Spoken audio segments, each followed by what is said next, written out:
Hello family, welcome to Carolliving.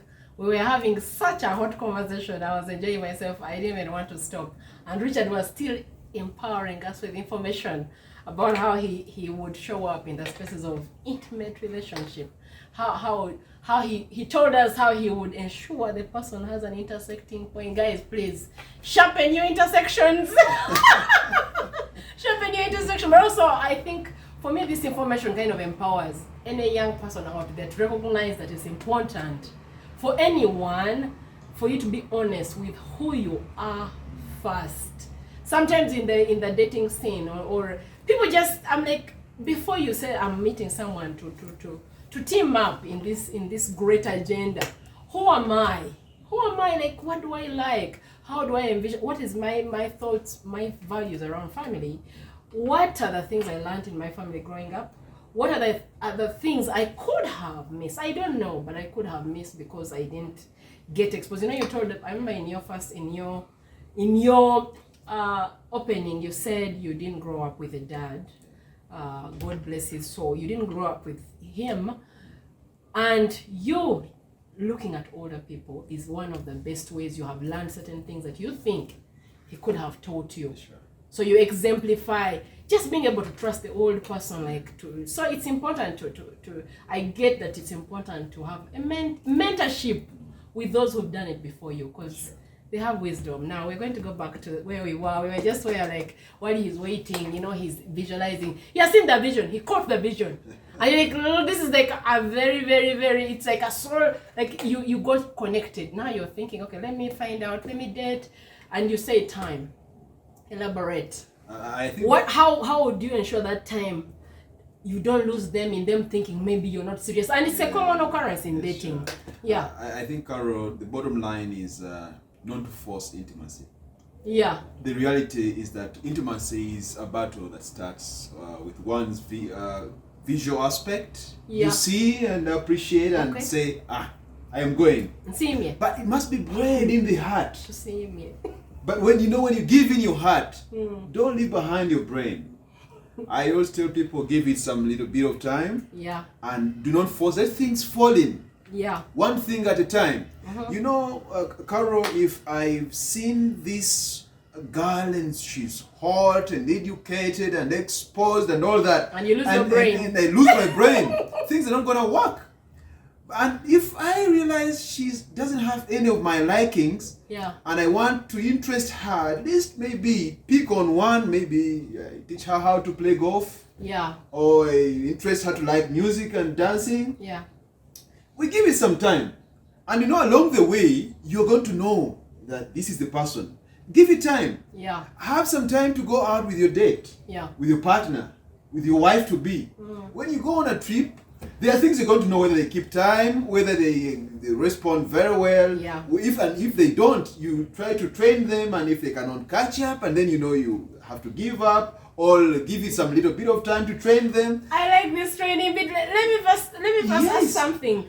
Is it a male thing? Is it a Richard It is thing? not. It is not. It's a Richard thing. It is not. There Now, what I'm trying to say, like the training, but because you know, parts of training shows up as if you're trying to change them. Not really. And there are things Yeah. a man will learn from a woman, and the things a woman will learn from a man. Yeah. And if you cannot learn from each other, Yes. Then what are you doing? it's dead on arrival. Yeah. Dead on arrival. Okay. You know, it's a compromise. Yes. You must be willing to give in certain things, And she must also be willing to give in some things and also get back. So you're saying if you are acting that you are serious, she should rest. She should be like paying attention to that energy. Like because actually someone was saying that, and it was a guy still I listened to. He said that ladies, do not be oblivious to the fact that when a guy is serious about you, he shows up a certain way. Yes. Whereas we need the verbalized version of I am serious, I want you. We have to pay attention to that energy of his actions, you know. Like he said that for those who's like, Banana guys come for just things, I'm going to call them things for the sake of our young viewers, but they say if someone has to do a lot of work to just get things, it is less likely, okay? But the energy of like paying attention and trying to get to know you, that energy is good energy to pay attention to. But I'm also going to tell the ladies, Banange, rest in who you are, Banange. Just know you're good enough, rest in who you are and enjoy the moments, and maybe share the concerns, because I think it's good to find how you tell them that I'm checking in. Are we going somewhere? If it says yeah, then rest in and be honest. Yeah. And then the other thing is, I'm not a movie person, but there's that one movie I watched, and this guy told the lady, I love movies. A late night call, said, oh my dear, I love you, and the chick was like, put in some effort. Yeah, like show me. Some effort. So do we put in some effort? And it's both ways. As a gentleman, do you put in some effort? Yeah. As a lady, do you put in some effort? I think you need to go down and... For the gentleman, effort is kind of known. In our cultural space, providing, spoiling her.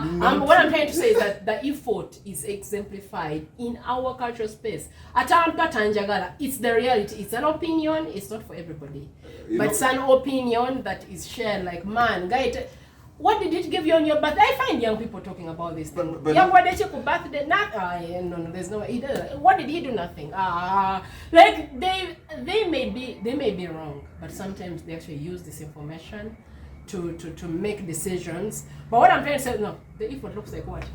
Carol, what is the effort that you're talking about, which is intangible? Money, like many preachers have said, money is a cushion in what is the effort? In an intimate relationship.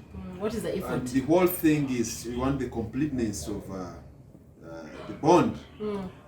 Somebody perhaps the person you want to marry is a working type. Yes. They have work.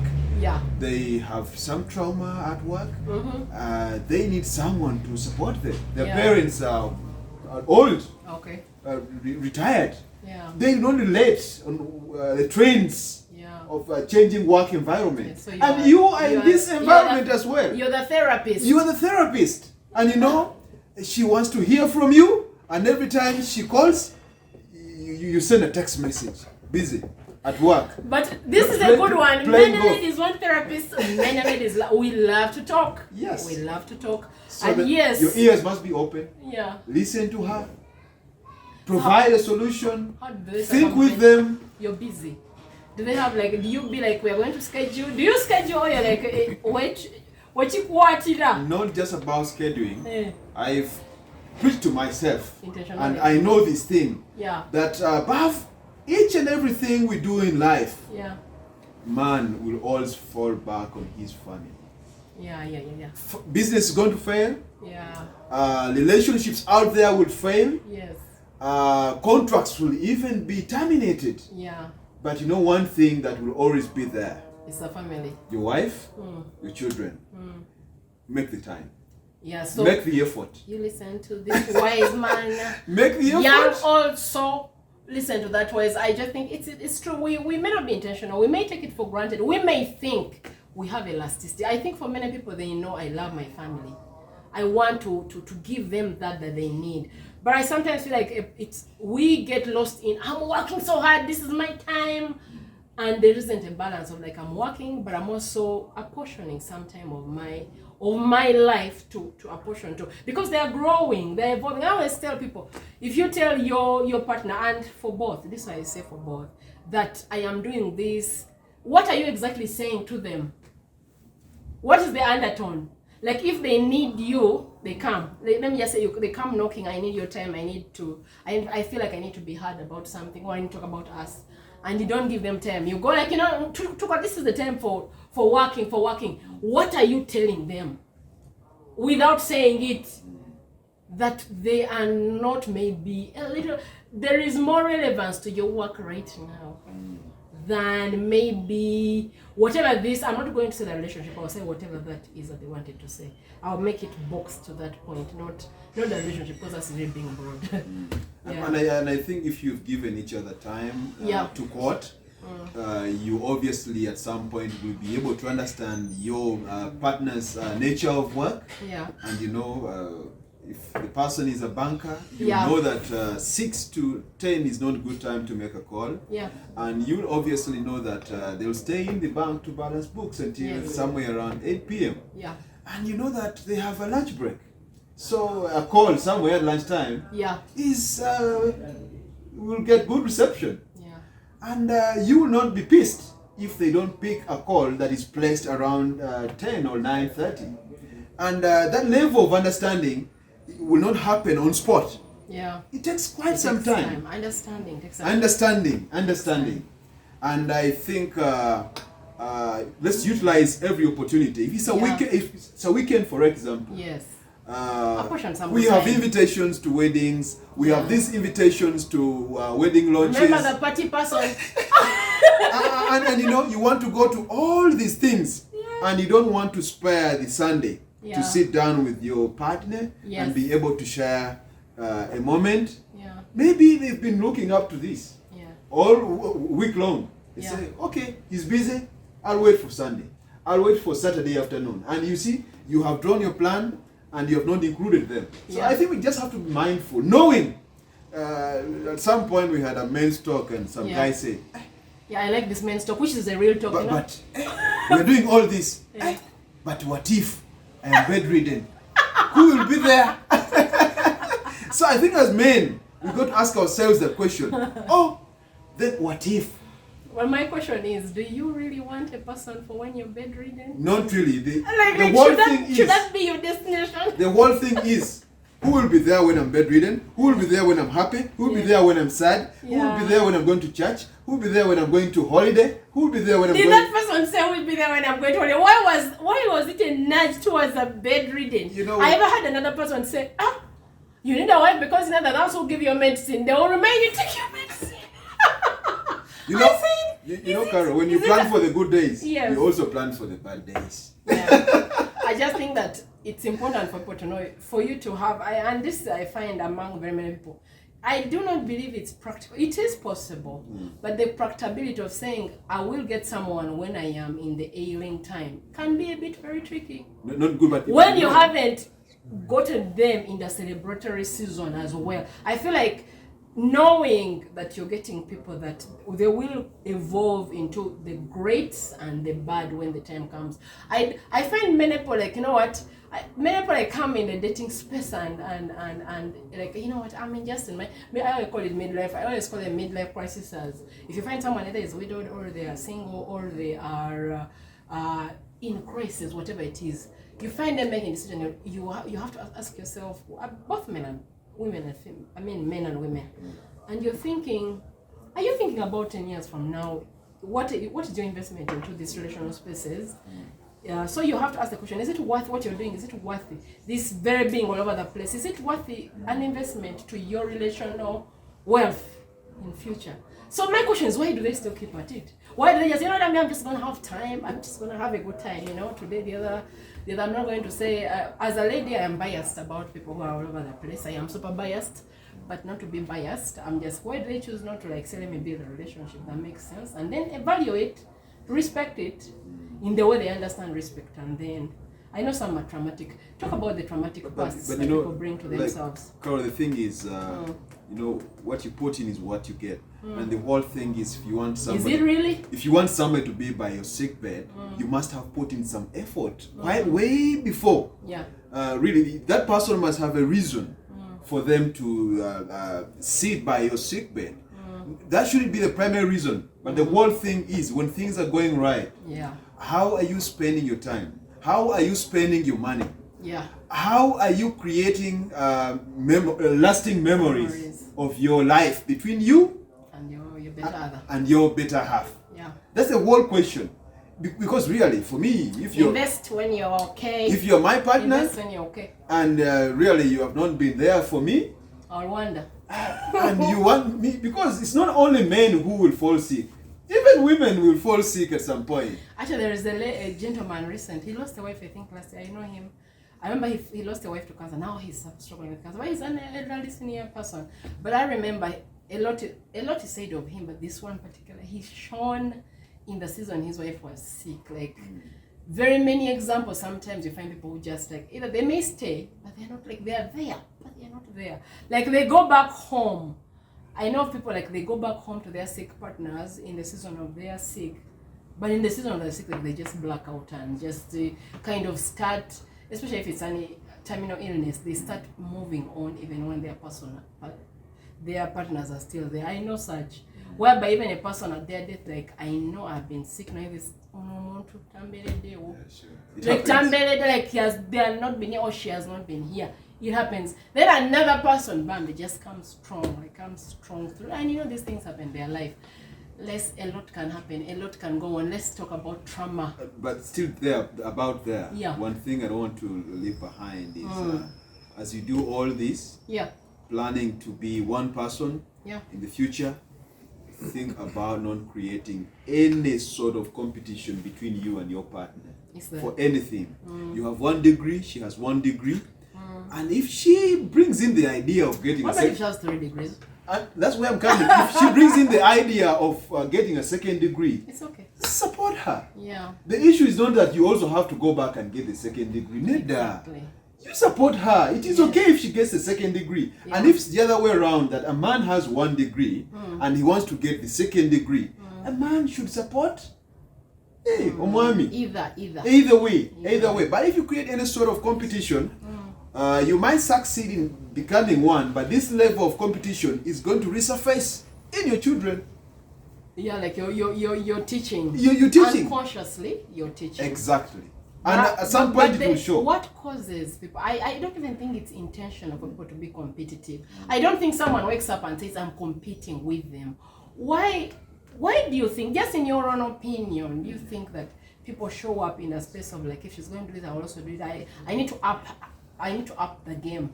Like, I find it, I'm going to be honest with gentlemen here. Sometimes you find that many gentlemen do not seem very overly comfortable with someone who seems achieved in certain areas of their life. I won't say everyone, because you can't be achieved everywhere, but maybe academic, maybe job-wise, maybe money-wise.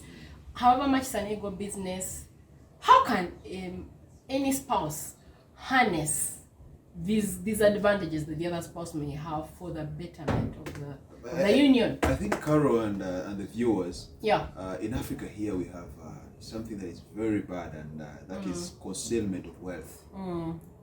And that troubles us so much, and it has actually even limited many able young men from getting into the union of marriage. Yes. I can't share. They're just looking at women as thieves. You see, now I have my land, I have my house, I have this, and she's going to come in and take them. And the mother-in-law is also looking at things like that. And you want to conceal. Even when you successfully get someone, you are still concealing a little bit of your resources, of the things you do. Yeah. And I think if we get to a point of openness and say, Unani, it can work magic. This is what and the woman will also come out straight and say, hey, looks like you don't have money. Yeah. Here is the 1 million. Start. Yes. Take it and use it. Maybe you will pay back if things work out. And if you're concealing, madam will also go in a corner somewhere and they will want to build their own empire somewhere behind your back. You are busy working on a family house, but because madam knows that you concealed something, madam is also taking Kamane, working on a mizigo somewhere in their village. Yeah. And it starts within. Do you think it's practical for a marriage for that? Do you think it makes sense? No, it doesn't. And it starts at the early stages of a relationship. Yeah. Be open here. If you are earning 2 million as salary, don't tell your muchala you are earning 500. Don't tell her you are earning 10 million. Why you tell the people who say that they got the ladies' budget for their money? I'm going to be specific. Let me tell you, from experience, I think for any man, let the woman be the financial controller. If she didn't have that stewardship, can she be empowered? It's a proven world record that women are very good stewards. Yeah. But should we not be listening at least to their value in stewardship? It's because you can know. We should, and people have varying weaknesses and strengths. Yeah. And you will know by relating with someone that she's beautiful, good loving, outgoing, and you support them. Yeah. And please don't tempt them. because you want to get them on the wrong side of the road, you tempt them with money because you know that's their weakness. Because you obviously know what the results will be. Now that's a game. You want to get a result. They say when you game in this space, if you're playing games, trust me, you will get the result you were anticipating to get in these games. Exactly. Rather than bring yourself, your own self, and even just your concerns. Breaking the mold. Why do we want to look good all the time? And no, let me talk about trauma. We've spoken a lot about, let's talk about trauma. Just, I know we have a little time. Simon, you're motioning to us to end this, but let's just elevate a little bit about it. Let's exemplify trauma. We come from different spaces. I grew up, maybe I was hurt growing up, and the hurt part of me is still showing up in my relationship, in my workspace, in my behavior, in my evasions. You know, it can come up in the way you manage conflict. It can come up in the way you converse. The ability to be a recipient of communication and respond, it can show up. How do you think that we should, how can we increase our self-awareness and how to mitigate the effects of our past traumas that sometimes show up? First, I think one has to realize themselves. Wezule, yeah? Yeah. Wezule, have you heard that? Very Wezule, do some work. Who are you? The things you like. Yeah. Treasure them more, even more. What are your fears? What are your fears? Yeah. Wezule, the things you like, spend quality time enjoying them. How do you deal with your fears? How I deal with my fears? Yeah. You personally, how do you deal with your fears when you're afraid of something? In the first place, you're not afraid. I want to know my fears. Okay. I plan. Yeah. I make sure address that. To address those fears. And failures. And that's how I go about them. I fear failure. And that's why I plan early in time on anything. I want to plan early in time. I am a perfectionist. Have you failed before? Yes. How did you? I failed many times. How do you deal with, like, now I failed? It's a little bit traumatizing. And the whole thing for me is the belief in a better tomorrow. Okay. I believe in a better tomorrow. You know, when I quit my career, in my former work in the civil society, went into politics, lost. I say now. Yeah, we were like, I don't want to be like him in the future. We were not trying to aspire. And you know, the thing was, I said, I looked up around. I always fancied people in the legal profession. Yeah. Smart people. You always wanted smart to be brain. I said, okay, I'll go back and maybe give a shot at law. Well, I went on to work with a friend of mine. In the dairy farming industry. Yeah, collaborating. And also started to study law. They have a mega farm. It's not just a collaboration. You should visit their farm. He tweets about it. You go to his Twitter handle. It's a jet. It's like an example. It's a glorified version of real farming. Yeah, and but dairy only, strictly dairy. And that's how I was able to pick up myself. I felt at that and said, now I think the best way is not to cry about my loss, but how I go forward, knowing that I am enjoying what I'm doing. Enjoy what you're doing. Enjoy what you like, and be sure that on whatever you're doing, you are moving forward, regardless whether it's a small step or a big step. But for as long as you're moving forward, even the smallest step in your life will count after a certain period of time. I don't want to preempt the end. Thank you so much, Richard.